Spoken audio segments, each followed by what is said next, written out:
This is Rabbi Ben Herman. I'd like to spend a few minutes with you discussing the Jewish take on evil. Since some of the concepts and perhaps a few of the graphics will reflect the intensity of the subject matter, I want to give an advisory note. Parents, please preview this before you show it to your children.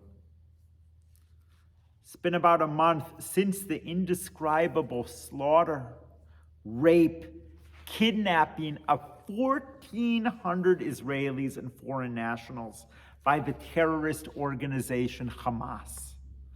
In the words of Ben Freeman, since then, we as Jews have faced two wars, one against Hamas, the other against its supporters and apologists from all over the world, including right here at home, who've attempted to disrupt us at each and every opportunity.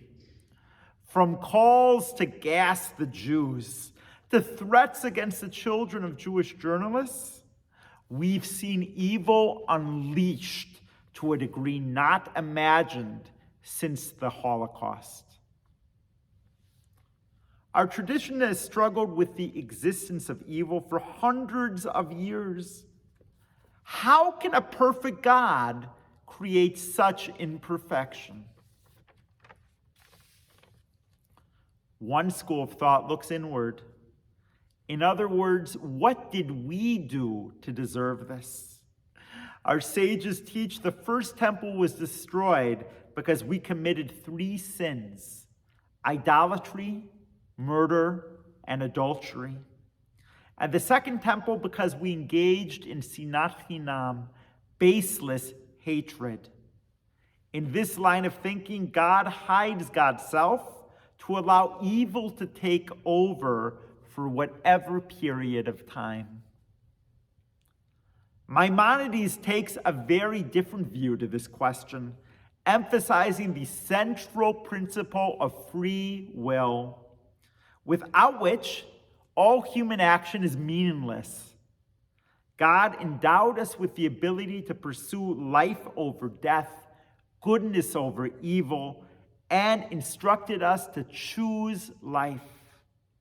Whether we do or not is ultimately up to us.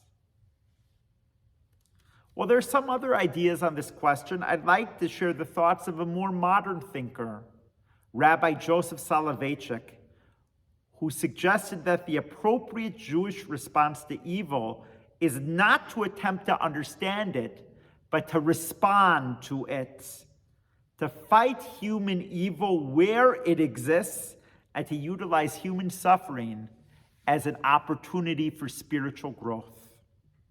Drawing on the words of the English-Irish statesman Edmund Burke, the only thing necessary for the triumph of evil is for good people to do nothing.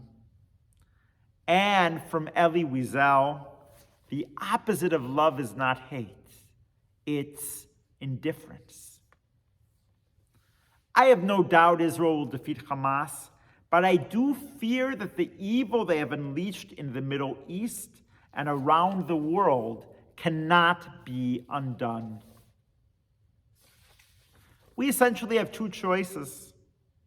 Either we stand up to the evil as our parents, grandparents, and ancestors did, or we choose to ignore it, wishing it would go away.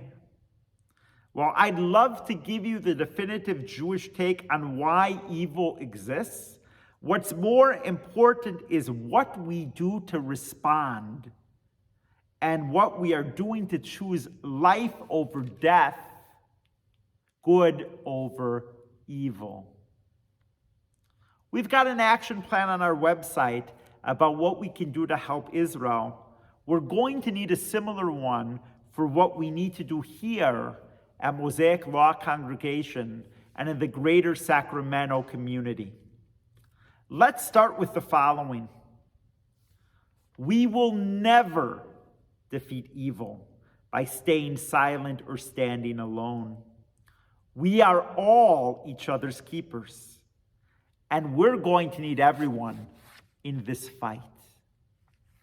Am Yisrael Chai. The people of Israel live.